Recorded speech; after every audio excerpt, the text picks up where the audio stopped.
His Excellency Sheikh Mohammed bin Abdulrahman Al-Thani, Prime Minister and Minister of Foreign Affairs of the State of Qatar,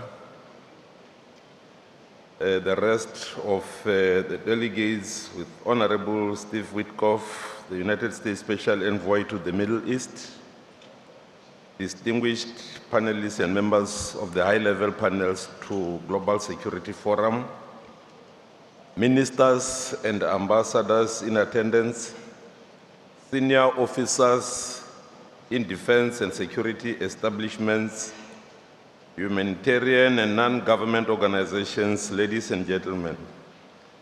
South Africa expresses her gratitude to the State of Qatar for invitation to this August Global Security Forum, a gesture that we do not take for granted.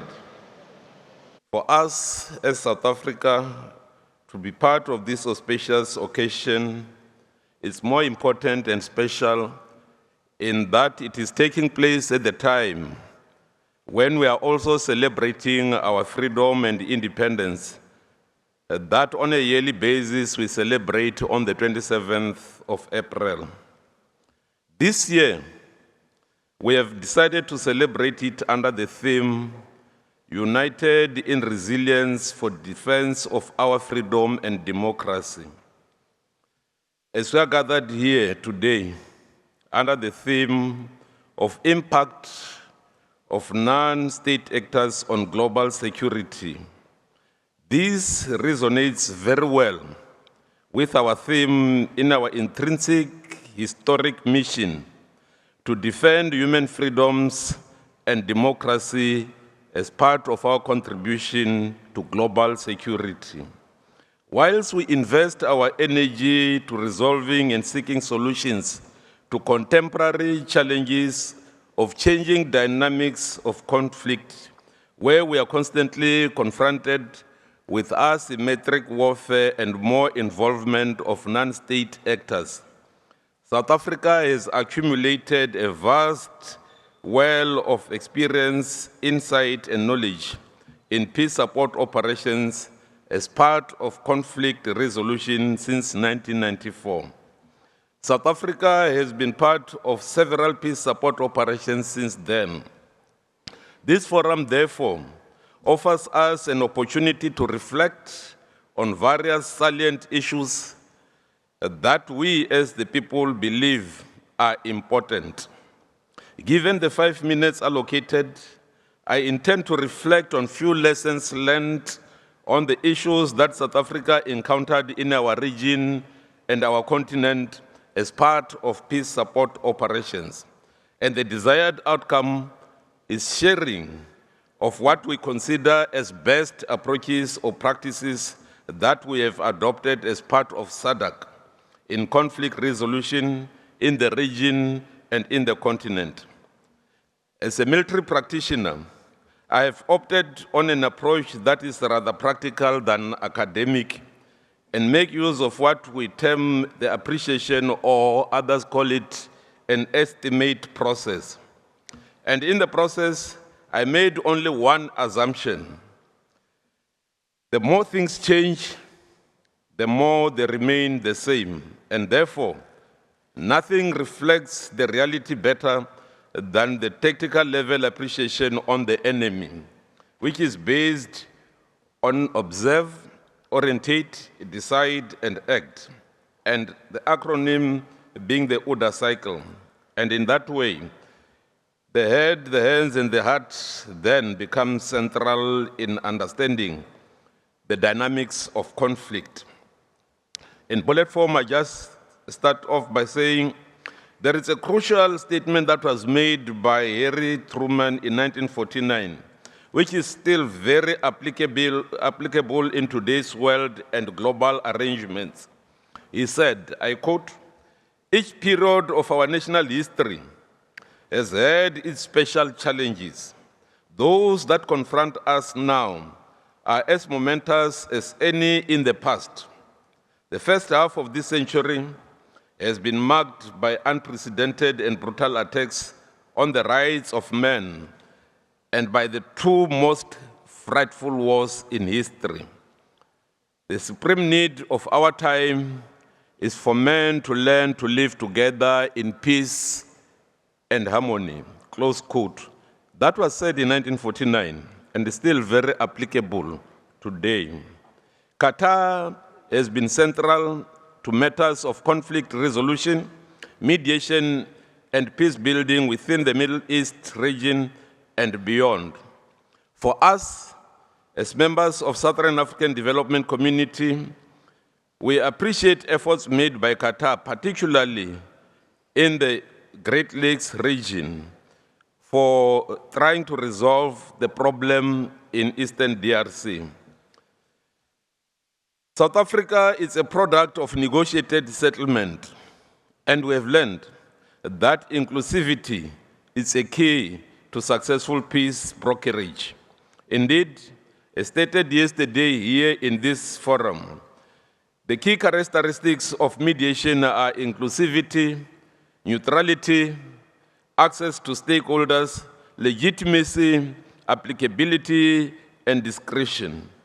In South Africa, during transition from apartheid to democracy, we have learned that there are few realities that we cannot ignore. You have to consult with your friends and allies to seek ways and means to mediation. But the most critical one that we have learned is that you need to talk to everyone. And for conflict resolution, you do not necessarily negotiate with your friends, but you have to negotiate with your enemy. And that is what we did in South Africa. Our position has been adopted by SADC as well, which succinctly acknowledged recently that it is equally clear that conflict cannot be resolved through military means only. SADC has made it very clear that we must resist the temptation to think that we can somehow shoot or bombard our way into solution in the face of such complex situation. Instead, we have to agree that only a comprehensive diplomatic approach, one that addresses the root causes of the crisis, secures the historical integrity and territorial integrity of the DRC as it stands today, and affirms that the sovereignty of its people and the aspiration of freedom, justice, and development that establish peace and enduring peace at that part of the DRC. Such an approach must also bring together multiple stakeholders, regional states, international bodies, political organizations, civic society groups, and the Congolese government itself to a dialogue and collaborate in order to explore, develop, and implement a lasting solution. Dialogue is not a sign of weakness. It is a testament to our collective wisdom and strength, both as global leaders and as communities.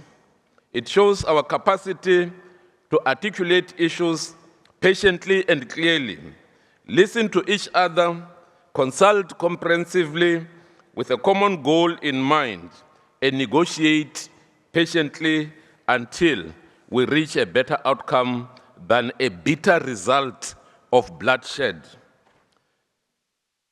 It is in this spirit that we must encourage all parties to put aside their differences and mobilize for arrangement in constructive dialogue aimed at achieving a sustainable solution of conflict by peacefully addressing all underlying issues.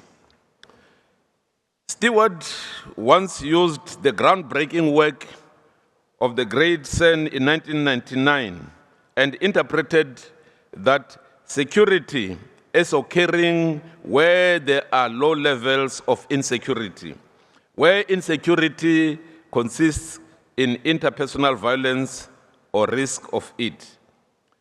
Currently, we do acknowledge that the United Nations was founded as a collective security organization and on October 24, 1945. Born in an era of serious world conflict, The founding members of the United Nations recognized the need for collective action in dealing with violent conflict in the international system. The founding members recognized the important role regional organizations can play towards the maintenance of international peace and security. The United Nations Charter introduced a mechanism to control and eliminate conflict through the reduction of the use of force by states in international relations.